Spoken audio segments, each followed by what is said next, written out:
Yes, welcome back to the Magic Sponge Podcast, a miracle cure for all your rugby league injury issues. I'm Brien. I'm the guy behind all the NRL Physio content you see on social media. My co-host, James, you are here. It's good to have you on a Sunday night, mate. We've only just, the last late game has finished. Now, mate, I'm sure a lot of people like to listen to us in these early, phases. We have a bit of origin banter and we'll get to a bit of humble pie that we've got to eat in a second over our team's performance. But I have to lead it with some breaking news, mate. Probably the biggest breaking news that we've broken on the Magic Sponge podcast on a Sunday night. But, mate, we all know how much we've loved the mixer in previous years, right? We get up and around the mixer, and particularly around NRLW fantasy. We're big fans. I've reached out, it's only a couple of weeks. I'm going, where's the announcement? When's it happening? Mate, there is no fantasy or super coach. From what I've been told, there is no fantasy or super coach option for the W this year. And I am filthy about it. So, I think there's got to be a campaign coming from us this week in the next couple of weeks. We've got to get someone on board, mate, huge. I'm in shock. I know you're in shock. Just, what are we going to do? It's a good question, Brian. We've got to make the W great again somehow, don't we? To steal an iconic line from a US president. So it is sad to hear, because I think genuinely it's one of those times of the year we always look forward to. Obviously, people who are keen listeners to the Sponge love jumping on board and bantering with us about it, with the league that we set up, usually speaking, and just getting around all things NRLW. I think it's been really good for me from a who plays for who's a gun, who's not a gun. It's just a really good engagement tool, I think. I think there's a percentage of people that follow rugby league that are just sickos for fantasy, and they're the ones that are just so keenly engaged with teams, with squads, with the weekly fixtures. So I think it's a real shame. So hopefully there's something we can drive home, and hopefully there's a way we can make the W great again, Brian. But we do have to take some accountability next as well, don't we? We need to serve out a slice of humble pie for myself and yourself. Where do you want to go with this to start with? I might just throw it over to you before throwing back to me about the Origin performance. I'm wearing the Origin kit tonight, so I'm heavily back on the bandwagon again after I said we had no hope in game 2. Classic Queensland. What do you think, mate? What do we need to eat our words about? We'll do a broad sweeping apology to everyone involved now, won't we? Mate, I will. I just want to say on your engagement point, I am happy to admit that there were some NRLW games last year, 11 o'clock on a Saturday morning, that I would have just brushed past. But I would sometimes I had my double point captain playing in that game. So you better believe that game was on my TV because I had my double point captain playing that game. So it's little things like that. I think it drives massive interest in the game. I just think, it needs to happen. Needs to happen. Someone's got to get on board with it. We'll do some work this week. Mate, massive humble pie. I think the Wars fans in particular, I have to send a big apology to, because, oh boy, was my DMs alight with Curdy Capewell fans this week. And look, I will say, Curdy Capes played fantastic, but mate, I don't want to beat a dead horse. And I'm as Queensland as it comes. And I think you're a bit more optimistic than me from just judging our chats so far, while the game was on and since the game. Mate, I don't come out of that game feeling fantastic about much, to be honest. I feel like the 8-0 penalty count thing, I don't think was that egregious, in the sense that I think a lot of them were pretty justified and fair enough. But my main point is that I don't think Queensland can rely on an 8-0 penalty count week in and week out, to happen multiple times. And that was the only time where they looked any good. They needed that to look good, and they looked good. But then as soon as it evened out in that second half, and you and I kind of sent backwards and forwards, the forwards stats again, and it wasn't great reading again. I know Tino was dealing with a sternum thing and stuff like that, but I just, in Billy we trust, but we won, but Penalty count, Zach Lomax kicking. I still don't feel great about the prospects. More than happy to lay my sword down and apologise to Wars fans because Curdy Capes was unreal and definitely got that one wrong. But I don't reckon we're that far off in terms of Queensland's prospects because I think they got pretty lucky this game. How are you feeling about it all? Yeah. Oh, good. This is a good question. Really mixed. So I think both teams have heaps to improve on, right? I think there was how many errors in that game? It was 27 errors or something like that. And yeah, the penalty count was, 10-2. The six agains were 6-2 New South Wales way though, and they did score 4 tries off six again resets. And everyone says, well, the six agains don't hurt you that bad because they're within, the attacking zone, usually speaking, so you can normally defend them better. But in a game like that where it's wet, where you do get out of your own end, but you're still going set for set. I think those six agains on the goal line are really, really valuable. And New South Wales cashed in there a few times down the left side. Brian To'o obviously gave us an absolute bath. So I think that's just a bit of a concern. The one thing that is in our favour, Brian, when I saw Cam Munster do the interview and he said, when I got my jersey presented by Cameron Smith, he gave the boys a rev up and gave us a pep talk the night before. And then he spoke to us, pre-game as well. No wonder they came out in the first 40 and blitzed it. And no wonder when Cam Smith wasn't there at halftime, they looked like absolute aides in the second half. So please, I'm pleading to Barbara Smith, Cam's beautiful wife.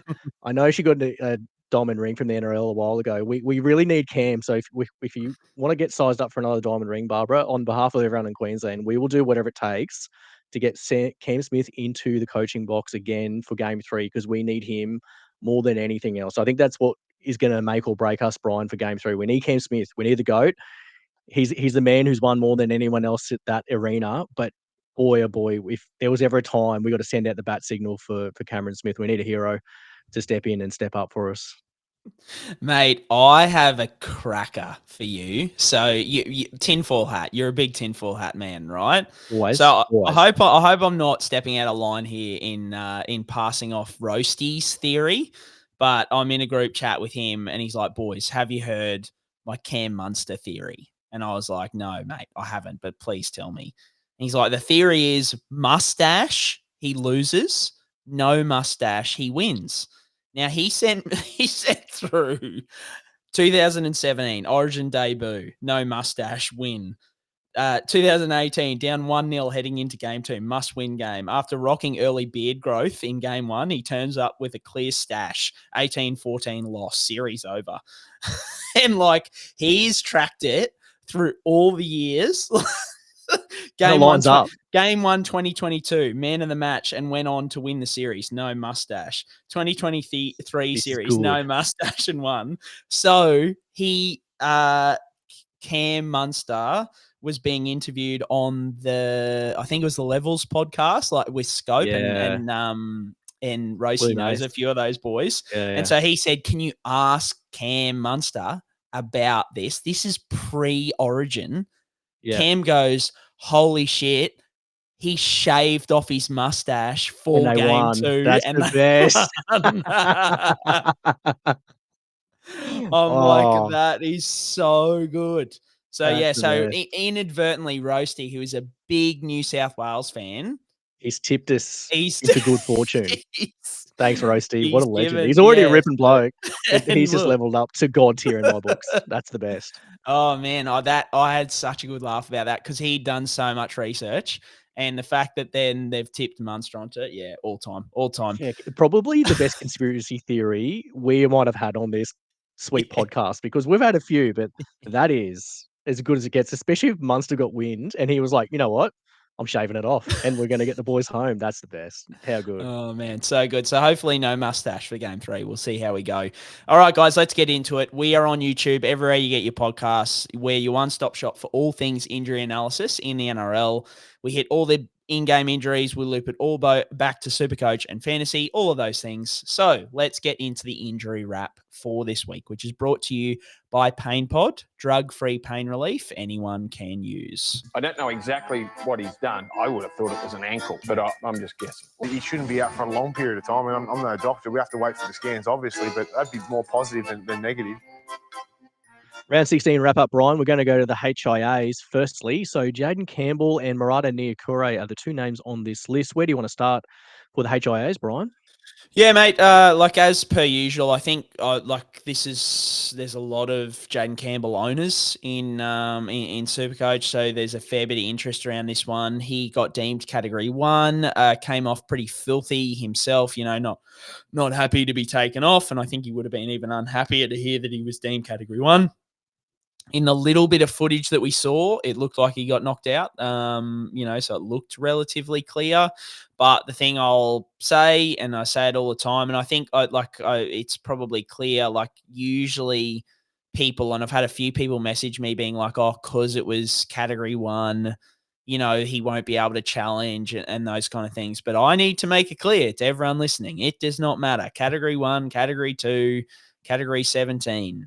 They are challengeable. Now, Category 1 has been challenged less often than Category 2, but we've seen it multiple times. I think the first time was Tommy Turbo all the way back. Then we had one from the Finns as well. They've done it. There's been several over the time where effectively the difference is with Category 2, what they don't really challenge it. What they do is they apply for dispensation, or there's certain criteria that if it's Category 2 plus they haven't had more than 3 career concussions, plus they haven't had a concussion in the last 3 months, all that kind of stuff. If they fulfill all of those and then they get approval from an independent specialist, that player can return within the 11-day stand down. So it's more like they're just kind of following, I guess, the criteria the NRL has set. When it's Category 1, what they have to challenge is that there was no concussion at all. So challenging a Category 2, you're saying, oh, look, we know there was a concussion, but because of all these reasons, we want to bring him back early. Whereas with this, they're saying, oh, you saw that he got knocked out, but we're telling you he didn't get knocked out. And these are the reasons why he didn't get knocked out. And often it's like, it was a burner, or it was, whatever he was exhausted. We saw a perfect example. We saw the Broncos, Jesse Arthurs earlier this year. He stumbled. Cool. And so that was Category 1, and then they had to challenge it. And it was because he then went on to pass the rest of the HIA testing in the sheds, because they challenged that stumble on the field was because of exhaustion or whatever it was. And then he passed the test in the sheds. Well, you're then looking at a player who hasn't had a concussion at all. So that's kind of where it goes with the Category 1. So it's just, this is what I mean. It's an absolute dog's breakfast the way it is at the moment. And we're also not going to get any communication on, what's going to go on there. So we are, I just before we got on to record, I was like, I want to go and check the Titans post-match presser to see if Des complains about the independent doctor ruling Jayden Campbell out or something like that, because coaches have done that in the past. I think Robbo did it with Sammy Walker a few years back, where he got done Category 1 and he said, it was a neck injury or something. So that might give you a bit more insight. But then you mentioned before we came on that the Titans have only just recently challenged AJ Brimson to come back early from the concussion. So, yeah, mate, dog's breakfast. Jayden Campbell owners, don't count him out yet, is what I would say. Annoying thing for Campbell owners, he's the last game in next round. So they get the Cowboys, which is a plus matchup on Sunday at 4:05 next week. So that's really pretty crappy timing. It's not bad if you have Cam Munster, because the Storm play the Sunday 2 p.m. game. So you have a Munster-Campbell situation. That's not such a bad thing, but you probably need to find a last reserve out of the Titans and Cowboys there, or maybe the Storm and the Sharks, depending on how it all shapes up. So The only thing I'd say there, mate, is I think with Campbell, because they would have to challenge that he didn't suffer a concussion at all, it's like if he's named on Tuesday, he'll play. then he should get played. Yeah. Because the only thing that would stop him then is if he had delayed concussion symptoms. Yeah, true. So you'd assume if he's named on Tuesday anywhere in the squad, I'd be pretty confident he's playing. Yeah, good shout, mate. First game of the round was the Tigers v the Raiders. The person out of this one we're going to talk about, Brien, is Hudson Young. He sort of spoke to it in the post-match, or even just in a presser, about just managing osteitis pubis. So sort of adductor pain syndrome is what it gets called in sporting circles for the nerds playing at home. What do we want to update on Hudson Young? And I guess, does this turn you off him in fantasy a little bit as well, is probably the other thing. Yeah, mate. This is one of those things that frustrating for I guess, fans in terms of like, especially in the SuperCoach realm. I had a lot of people messaging me after this news came out post game, because I think Hudson Young was a bit of a point of difference buy for a lot of people this week. And they were kind of saying if we had known this, we wouldn't have. And I'd like to be honest with you, if I had known it, I would have said stay away from him. So osteitis pubis is effectively your pubic symphysis, which if we go, let's try and make this as PG as possible. If you go to your groin, you go to the midline of your groin. So right in the middle, there's a hard, bony piece above your genitals, James. And that is your pubic symphysis, that hard piece just there. So that is a joint where your abdominal muscles join into, but also your groin muscles join into as well. So when you have, and it's probably most common in AFL and soccer, kicking sports and that kind of thing, but we do see it on occasion in the NRL as well. Cam Munster was someone who dealt with it ongoing for quite a period of time a few years ago. So effectively, when those muscles get tight and they pull on that joint, it can just cause irritation and inflammation in there. It can be really, really debilitating. Like I've, walked so many patients through it, and it is just like, it's one of those things where it very rarely knocks you out for a long period of time, but you're just dealing with pain for a long period. Like it's not something that goes away in a week or 2 weeks. It can linger for the whole season. I know Cam Munster dealt with it all year that season that he had it as well. So look, it doesn't make Hudson Young a complete avoid. Thinking he's going to bounce back and perform well. But it's more like during the origin period where teams just seem hell bent on backing guys up. He's just someone who, now he only plays next week and then has a couple of weeks off. So, yeah, I'd still be fine post the origin period where he's got a week to kind of, manage his training loads, because that's the main treatment, is just managing loading.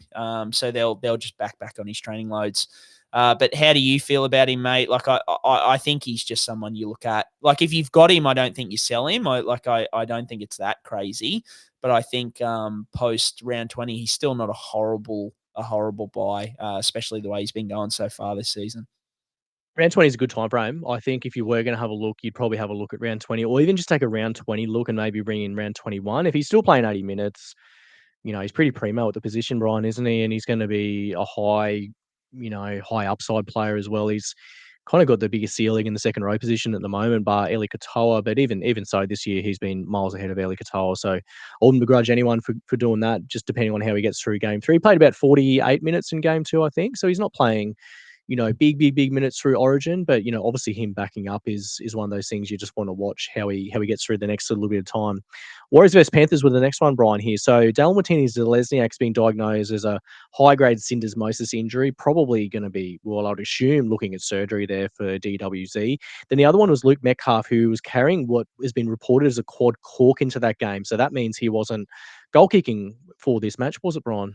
Yeah, well, I think he suffered it or aggravated it in the game, because I think he started off kicking, but then, the quad cork kind of, took him away from that, because I think the intention going into the match is that he was kicking. So, yeah, like not, unless you're Tom Trebojevic, not a major concern, a quad cork, James. But as we've said... Too soon, Brien, please.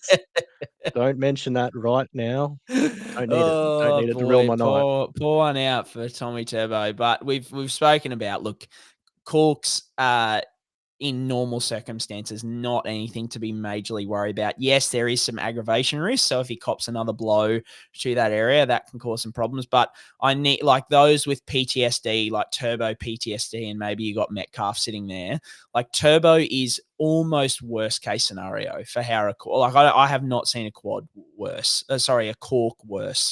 than Turbo.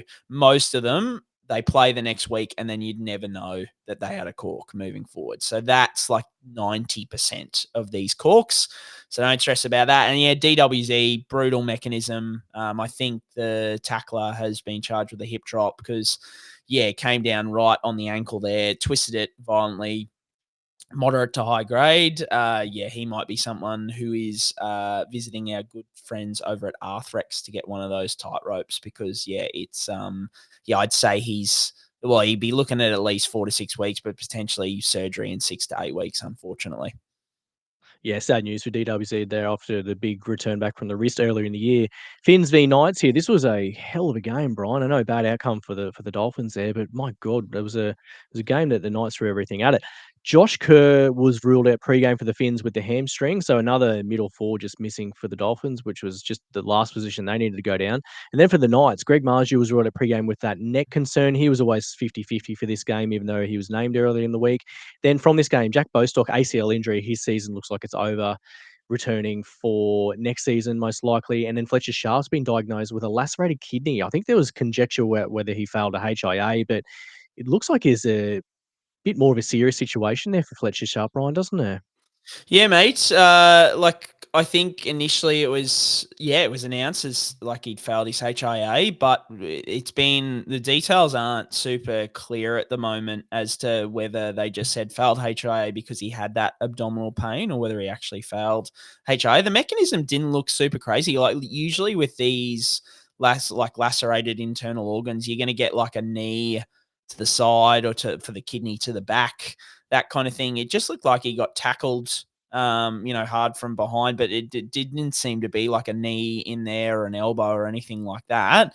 But either way, like he's had some abdominal pain. He's been admitted to surgery. They're treating it as they're treating a lacerated kidney.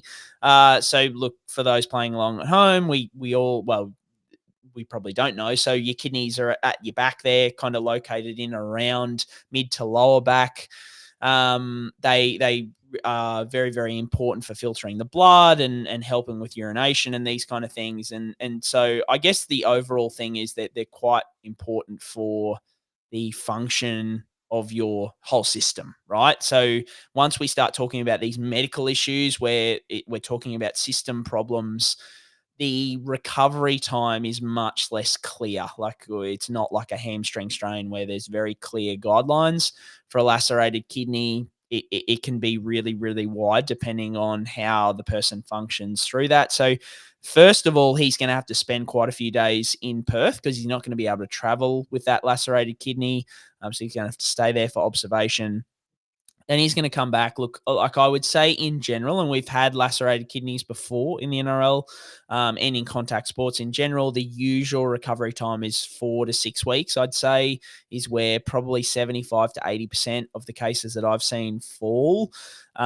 We have seen them go longer than that. And on the flip side, James, not in the NRL specifically, but this is one for our NFL fans, but Zach Ertz over in the NFL. He returned after missing only 2 games in the playoffs with a lacerated kidney. So it can, in some cases, crazy cases, be accelerated a little bit. But I think the big thing here is that you cannot rush a lacerated kidney. Like the risks are just so significant. I mean, you can. There are guys who have had kidneys removed, and continued to play sport, even though that's not, not a fantastic option. In most cases, like even I've had patients who have had their kidney removed and go, okay, I need to stop playing. Like the specialist has said, I need to stop playing contact sport. But at that professional level, I think there was one in the AFL that he had a kidney removed and played his career with one kidney. So yeah, it's just one of those things. It's a nasty medical situation at the moment. If you're somebody who's interested in Fletcher Sharpe, potentially a 4 to 6 week absence. I think before we go on to the other ones, James, I'll just throw to you. But you hearing this news, what are you doing with Fletcher Sharpe? Are you happy to hold on? Are you happy to trade? I'm leaning towards trade at this point in time, unless we get better than expected news. But what have you got?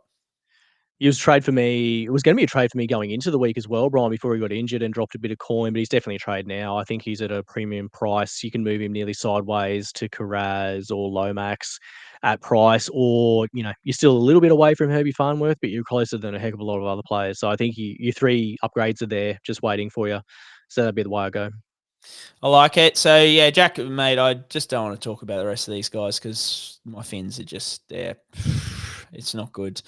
Not good. Jackie Bostock with the ACL, that's, really devastating. He was looking so good this year. I think he's improved out of sight, just his carries out of the back, and he's playing the air. Like, I think it was a bit of a kind of a cheap way for us to score tries, the Finns. Like, they just discovered that we'll just kick it, like do a little dolly kick to Bostock, and he'll just go at the air and see what we can do. And so losing that's going to be a bit of a bugger. But so he, like, I mean, I heard the reports that they were saying, like, potential MCL, and he has been, he's had his knee heavily strapped for that MCL for the entire season. And once again, this goes back to a couple of weeks ago where we spoke about the MCL and the ACL, the close relationship they have, and potentially, was there a little bit of laxity or looseness in the MCL that, put him at a slightly increased risk. But overall, I mean, we all saw the mechanism. His ACL, it was odds on. I think I said in a few group chats, if he's avoided his ACL, like, go buy 100 lotto tickets, because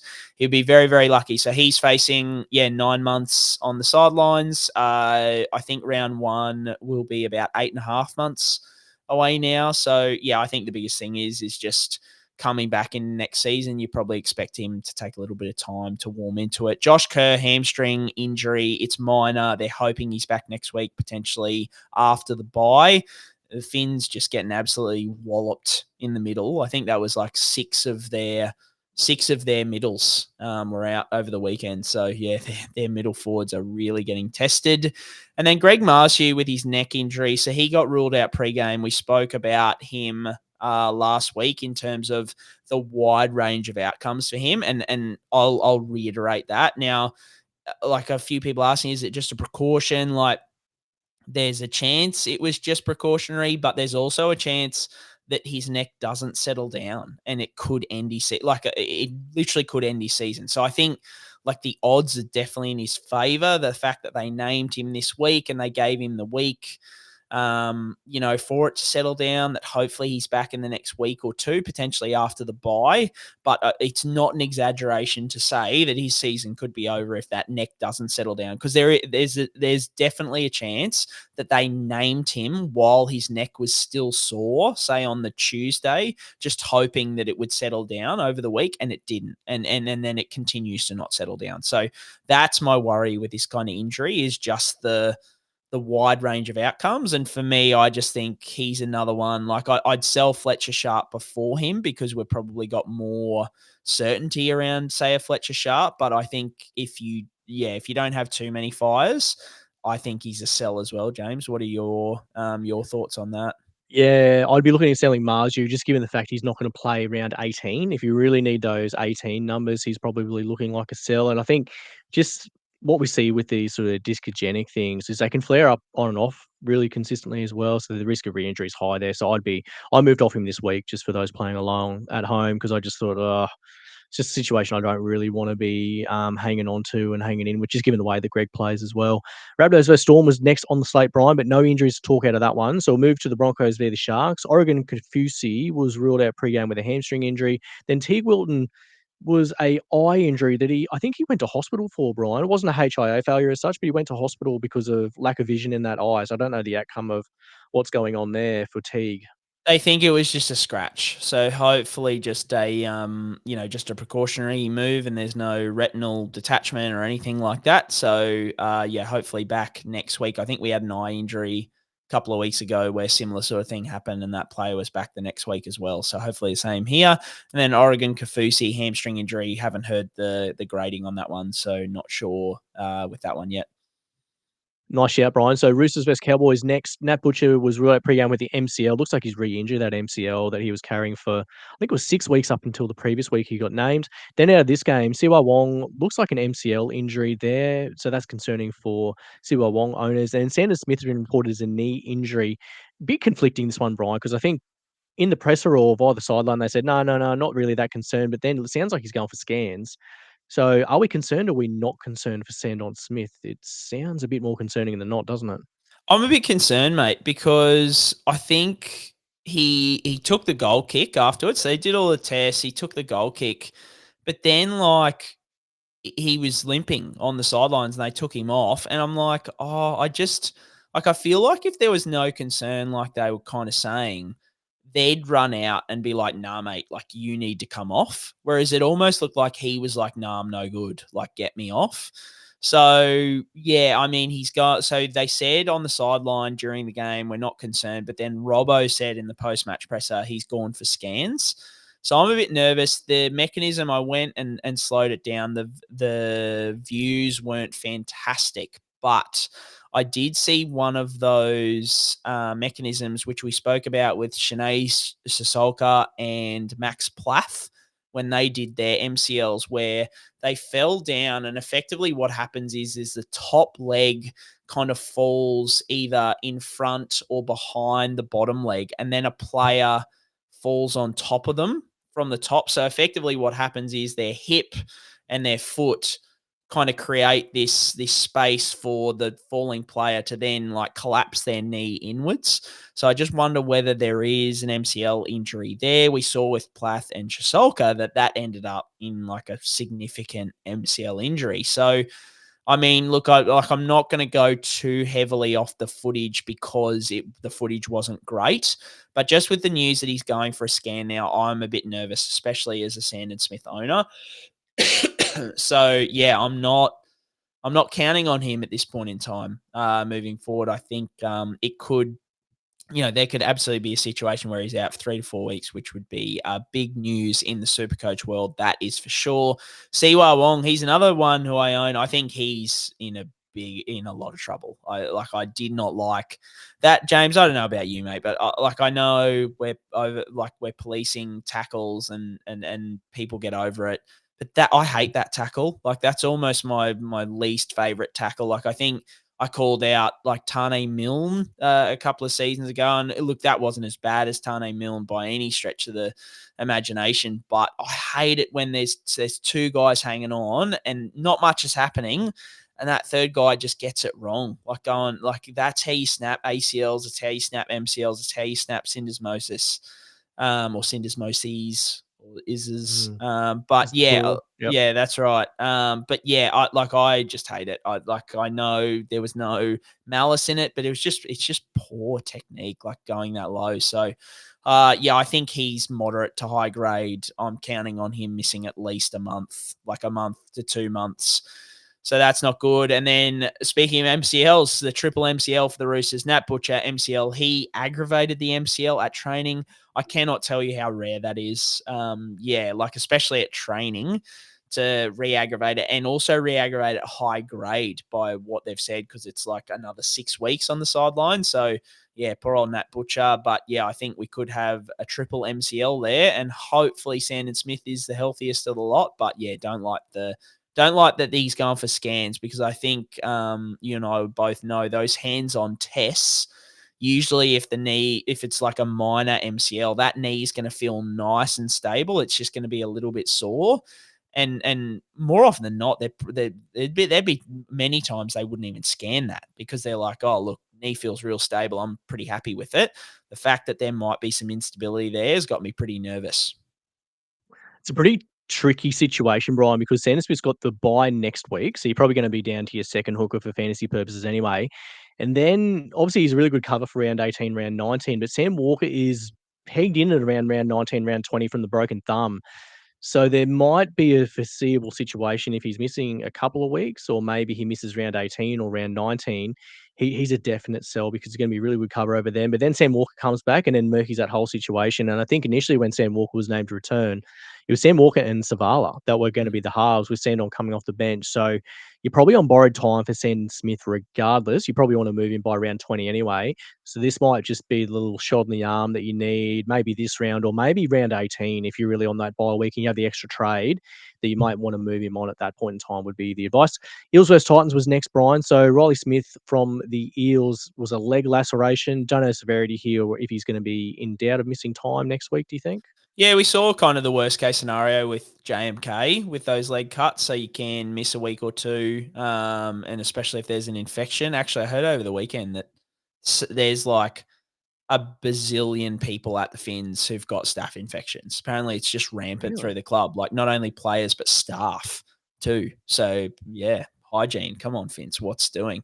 But What's happening at the Leagues Club? They need the carpets cleaned in the Leasy. What do you reckon? Hey, the Dolphin Oval was On the built hill. on an old Yeah. rubbish dump, so potentially something's leaking through the water there. But yeah, Yeah. look, I wouldn't expect Ryley Smith to miss much time. Maybe a week or two at max. So provided he doesn't get an infection, he should be okay. Nice one, Brian. Then lucky last was Nathan Cleary from the Penrith Panthers. Just a pretty bit of an update about his groin injury. He obviously didn't play for the Panthers this weekend, but is he in doubt, do you think, for Origin 3? It doesn't sound very clear at the moment what we're looking at here, does it? Yeah, so he felt a pop in his groin during New South Wales training, and then obviously we saw he kind of didn't have full confidence in it going into that first half. Like, not only did he not goal kick, but he just didn't do much general play kicking. We saw Trell come in and take some big heaving kicks during that first half, but then as he warmed into it, Cleary got a bit more confidence and seem to, I guess, kick a little bit more and get a bit more involved. Look, I don't think at this stage, with the current state of where he's at, that he's in doubt to miss any games. There is a slight risk of aggravation there, making it worse. But I think if it stays as it currently is, he should not miss any games and should be right for Origin 3. I think the biggest thing is goal kicking, and particularly for people who, either have him in Supercoach and Fantasy, are looking to get him back, those kind of things. Groins, notorious, let's talk minor groin issues. Known for probably two things. Number one, not really holding guys out for too long, being considered day to day, so each day can get a lot better than the last, those kind of things. But it's also known for lingering issues. So, a minor groin issue can be there for 1 week and then all of a sudden it's there for 6 weeks. Like, it just lingers around. We saw it, a perfect example, we saw it with Nicho Hynes earlier this year. He suffered a minor groin injury in the preseason. I think it was the first preseason game or something like that. He didn't goal kick. Then he didn't goal kick over in Vegas.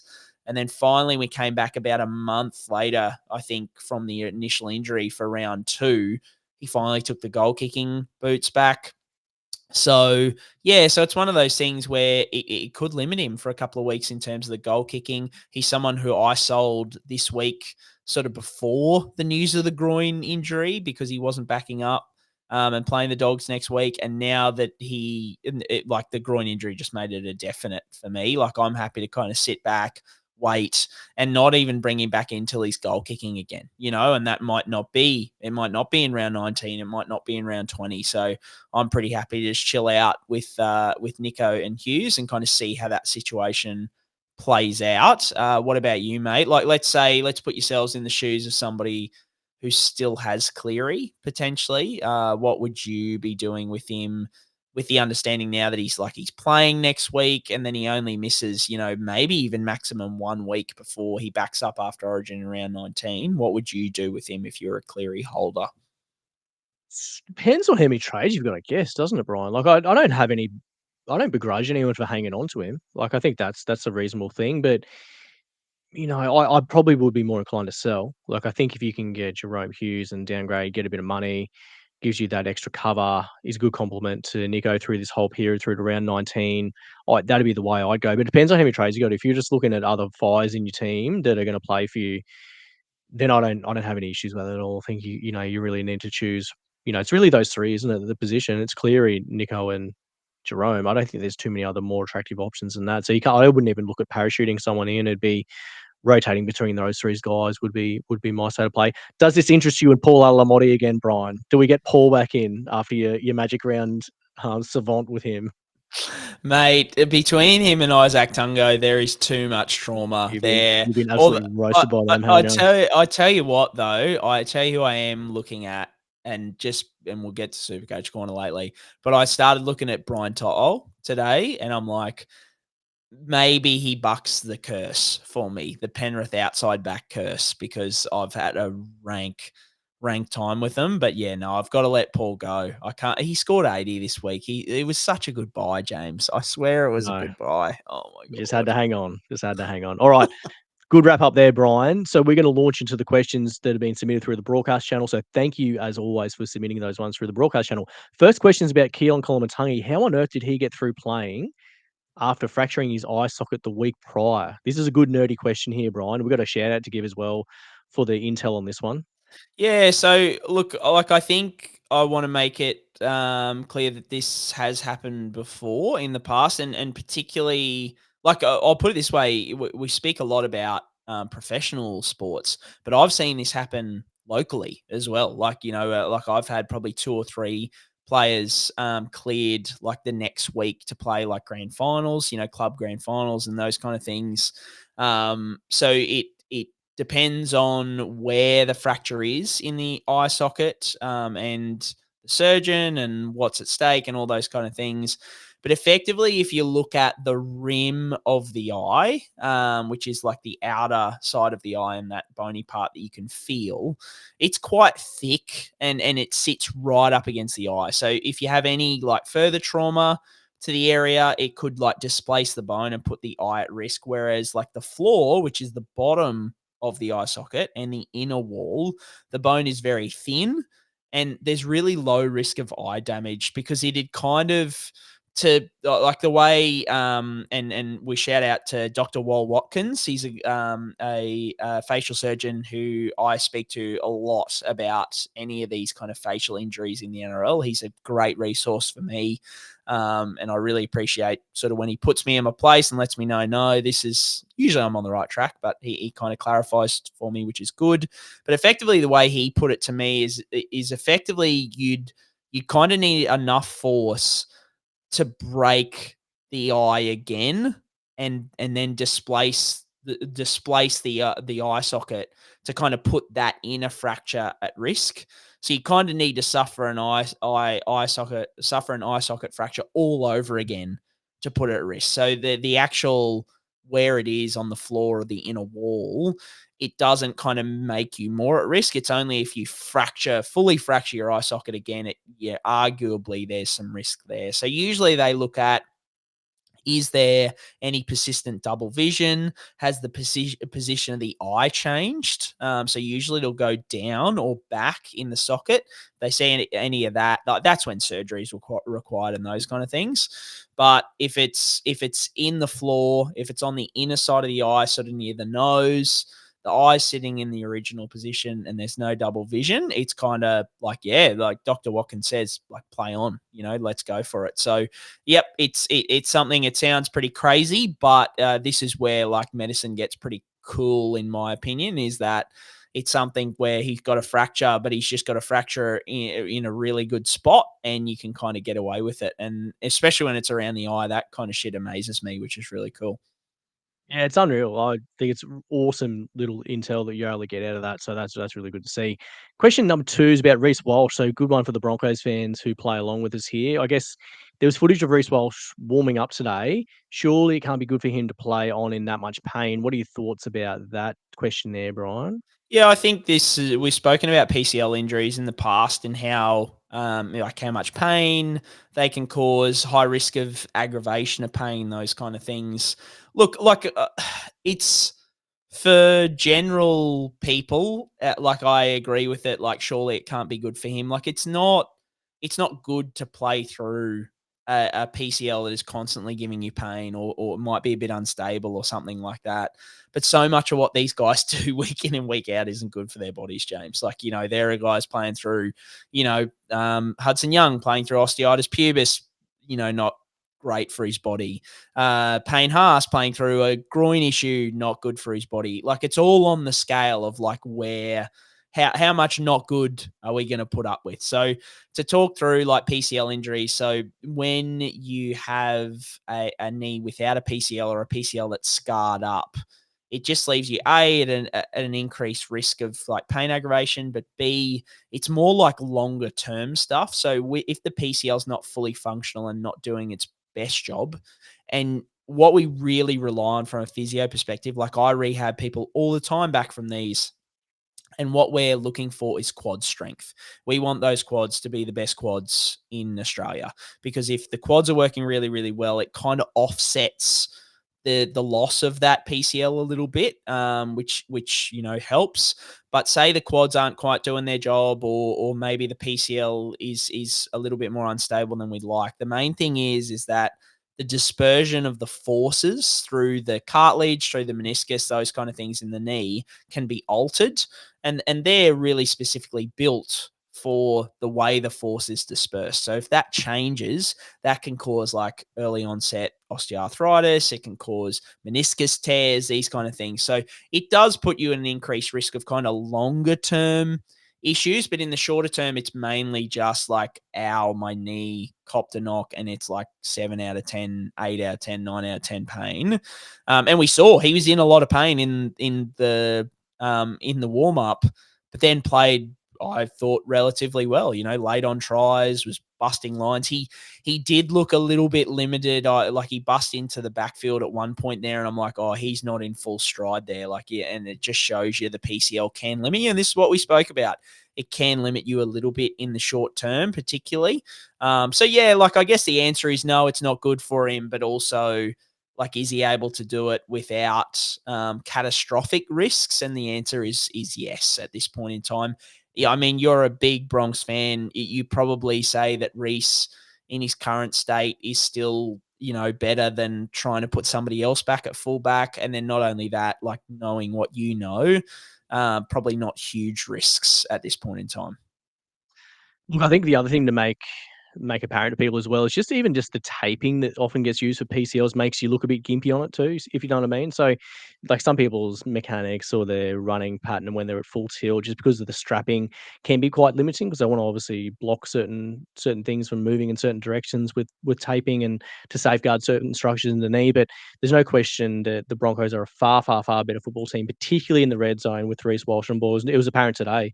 This team, it's such a bizarre team to watch sometimes, because you think, oh my God, we're playing like just absolute dog shit.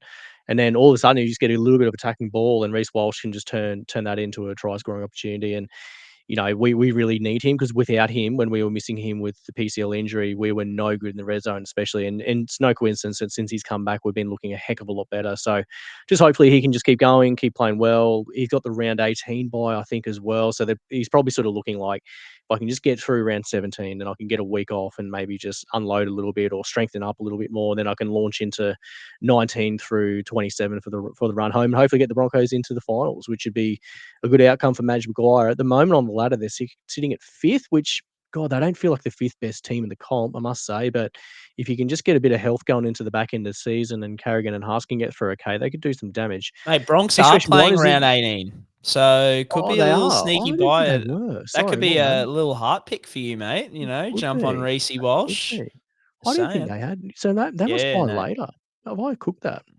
Yeah, so they What? had 12 and 15, the first two bigs. Yeah, But okay. they're And they have playing round 18. 20. Okay, Yep. righto. So they got round 20 as the buy there. My bad. Sorry about that. So, yeah, a I little bit sneaky. just want to make you aware of it mostly, mate. Oh, Like no. that, Oh, yeah.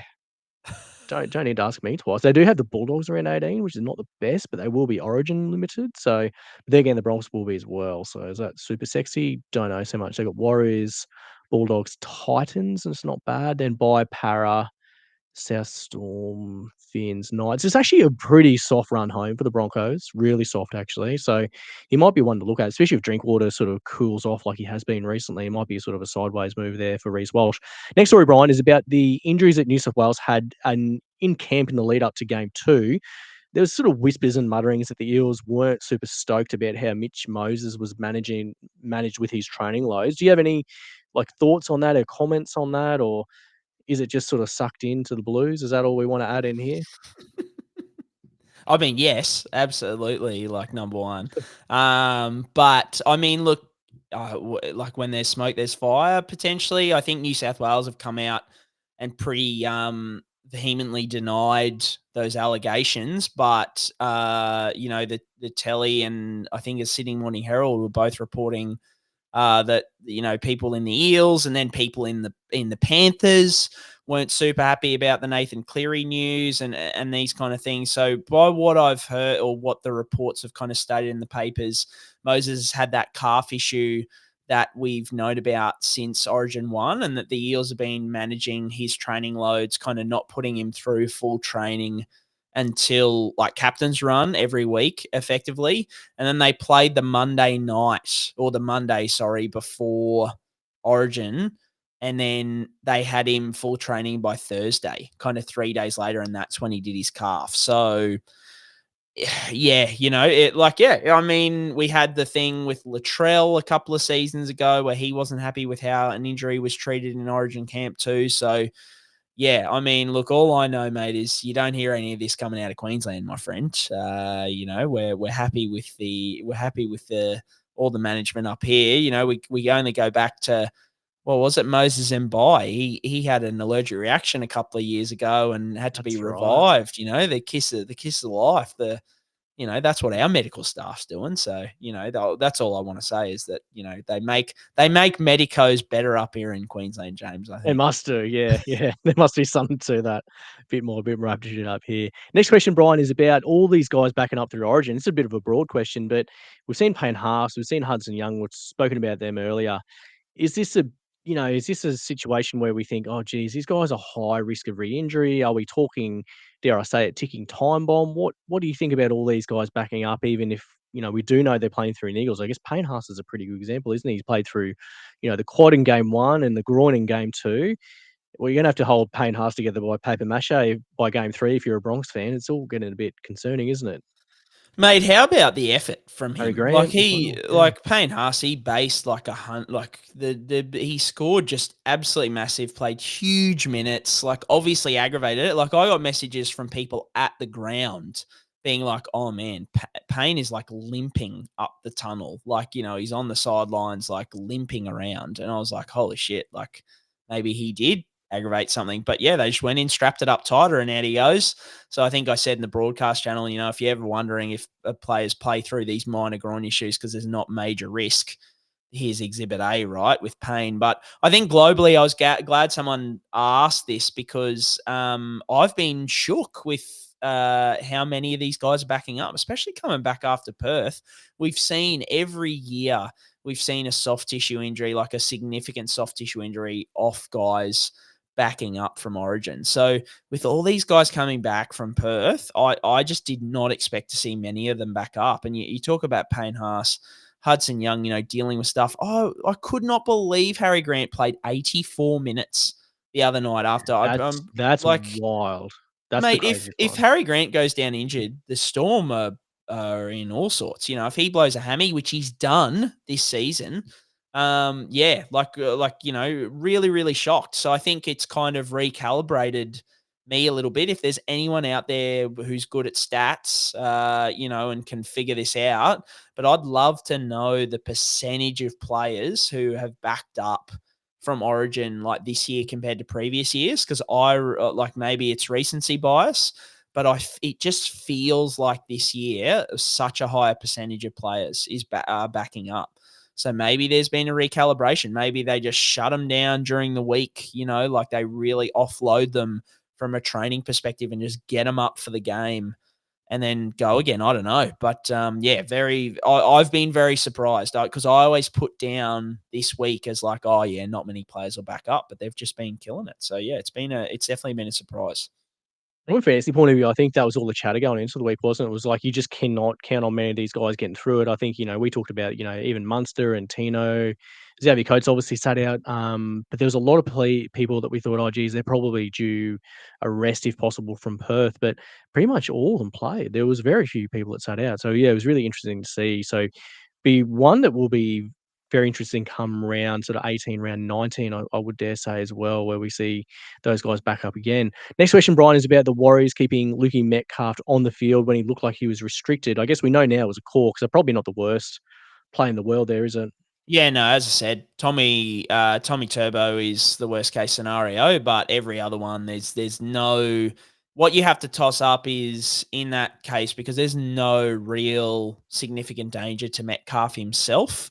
It's then like, is the current version we have of Metcalf on the field better than whoever we're going to bring off the bench to replace him? Now, Tamari Martin, pretty good replacement, so I guess there was an argument there, but they had another injury, didn't they? DWZ. So Yeah, you're right, DWZ. yeah. So they had to have. So then you kind of it's a lot of shuffling going on, and the best thing for Corks is to keep him warm. So keep him out there, keep him running, because as soon as it cools down, he's not going to be able to move all that much. So I think they would have just been keeping him warm. So yeah, not a major issue there, I don't think.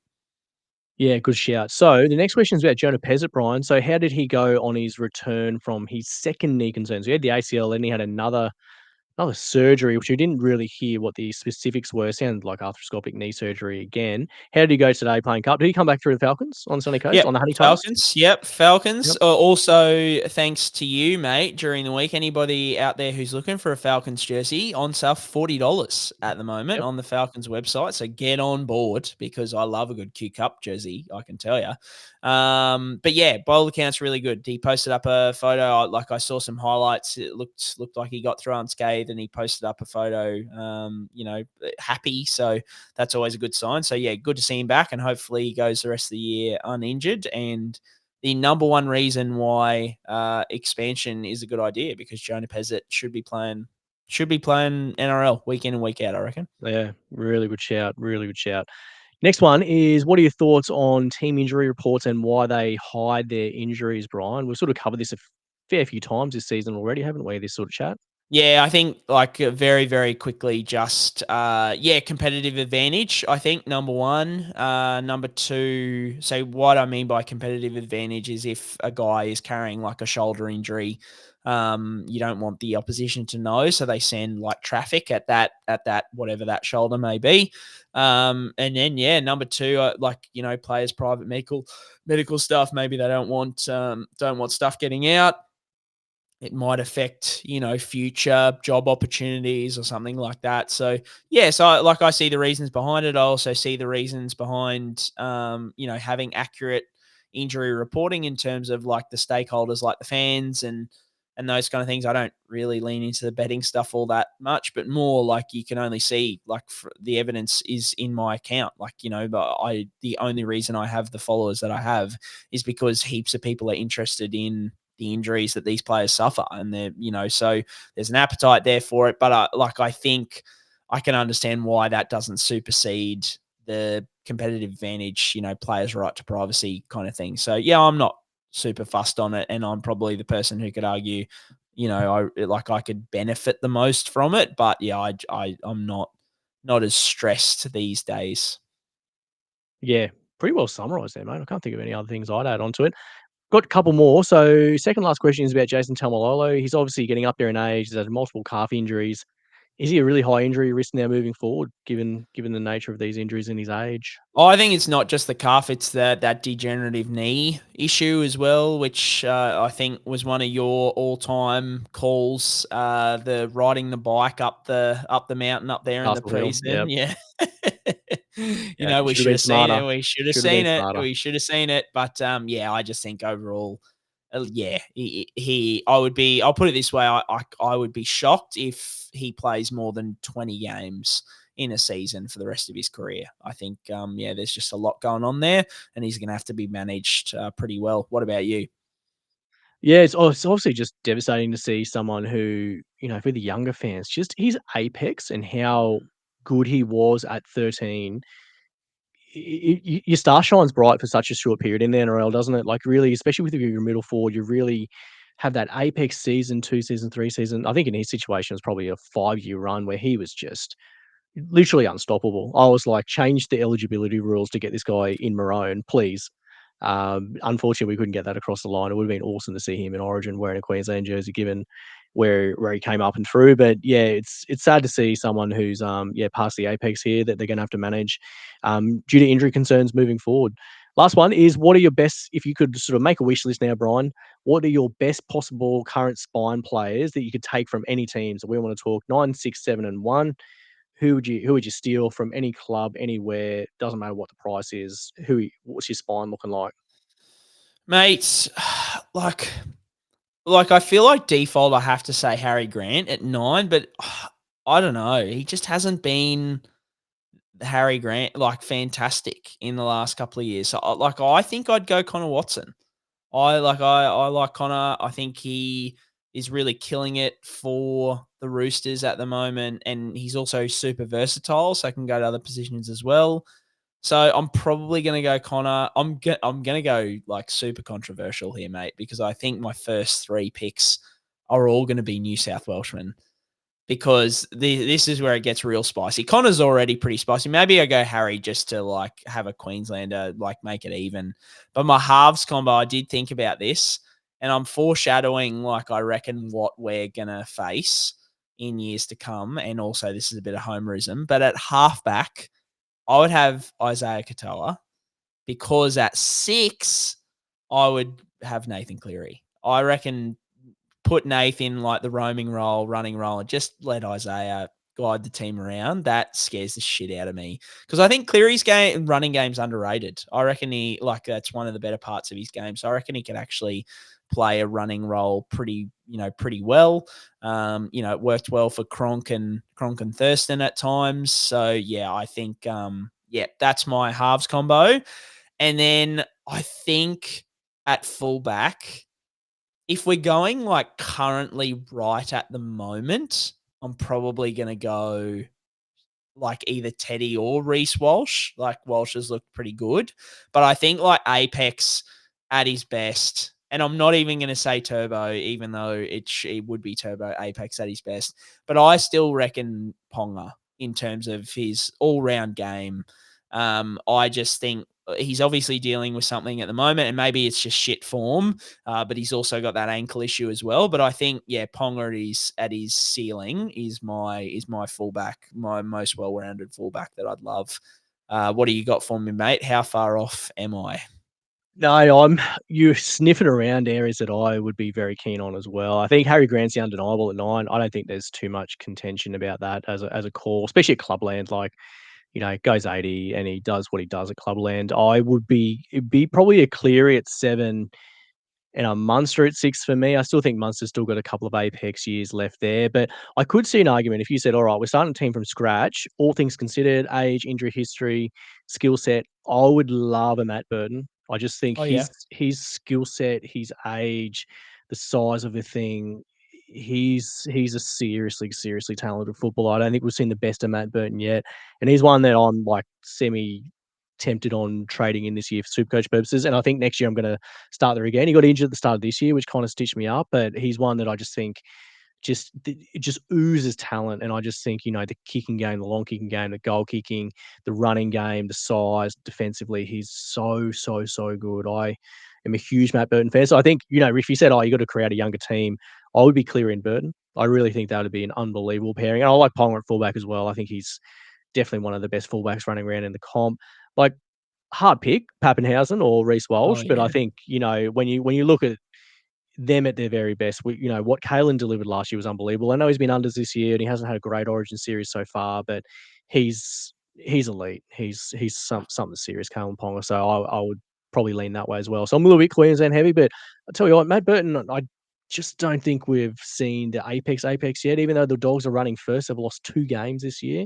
I think if he has a serious final series, I think we'll go, oh, this Matt Burton kid is like very, very good. How is he not getting a New South Wales jersey? Like, I'm pretty shocked he's not in their top 17, to be honest. I know they don't necessarily need him for balance, but I really like the player. I think he could be, he's got that left foot kick, he's got a long kick, he's got all the skills, big, strong leadership now as well with the Bulldogs.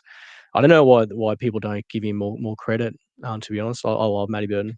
You sound pretty soaked over there, mate, I must say. Soaked for him. Oh my goodness. Yeah, for a non-Queenslander, couldn't be more soaked. When you said the size of the thing, I was I didn't know where it was going, but I'm definitely objectifying Matty Burton there, just calling him a thing, just a big old thing rather than referring to him by name. But he's a big bit of gear, right? He's a big unit for the position he plays, and he's just got all the skills. And when he just roosts those torps, don't get me wrong, it gets a bit of action going downstairs, that's for sure. I love it, mate. Although I must say, your thing about like if the Bulldogs make a run into the finals, we'll be hearing, about Burton being a gun and all this kind of stuff. I hate to break it to you, but it's just going to be the Lockie Galvin. Like anything that the Bulldogs do for the rest of the year, it's just the Lockie Galvin slurp fest.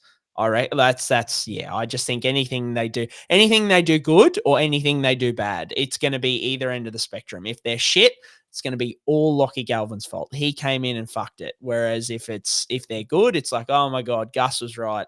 best young teenager, ever. Yep. It's gonna be an interesting thing. All right, mate. Heck of a watch. SuperCoach. Look, this time of year, it's trades are getting low, but we got to keep the vibes going, mate. So what have you got for me? How'd you go this week, and what are your trade plans? You've still got a boost, mate. So when are you going to roll that out?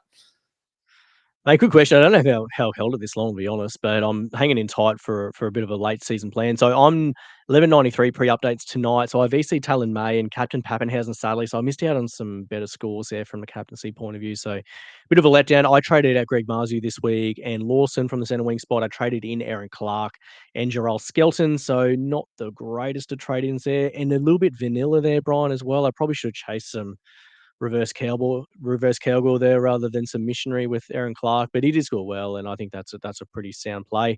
For this week, I've got 220 grand in the bank. I need to move Fletcher Sharpe and probably Christian Tuipulotu to Lomax and Carraz. I think I can get there in those two trades. The only way I'll change that plan, because I think that's just a no-brainer doing those two trades.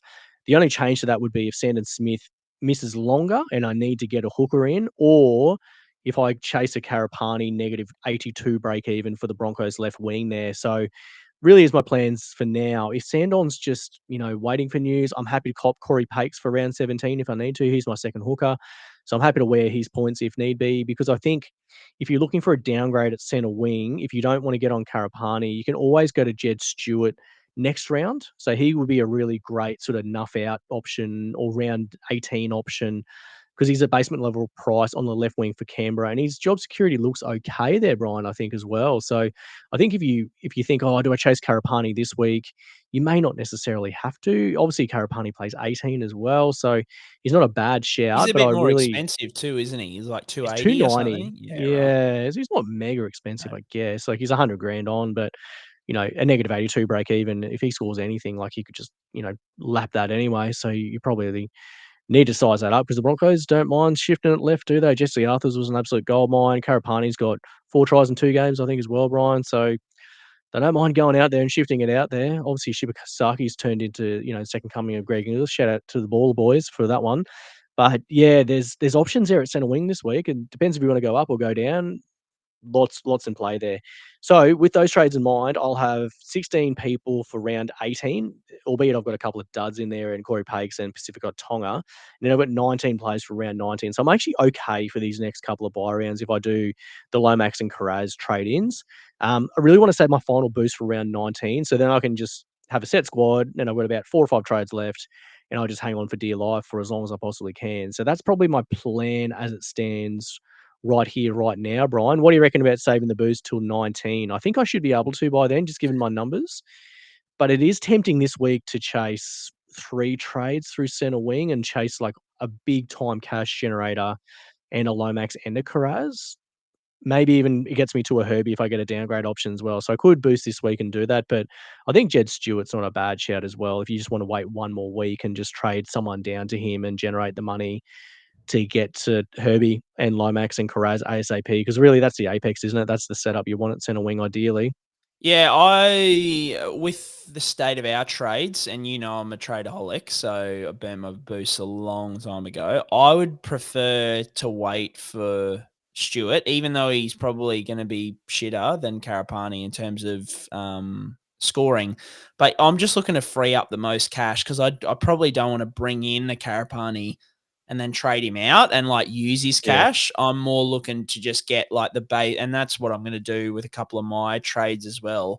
I'm just looking to go as low as I humanly possibly can with a score. I got a person who's score who hopefully, I will never have to use. I also don't mind nothing, just getting an absolute enough bottom dollar who doesn't score at all.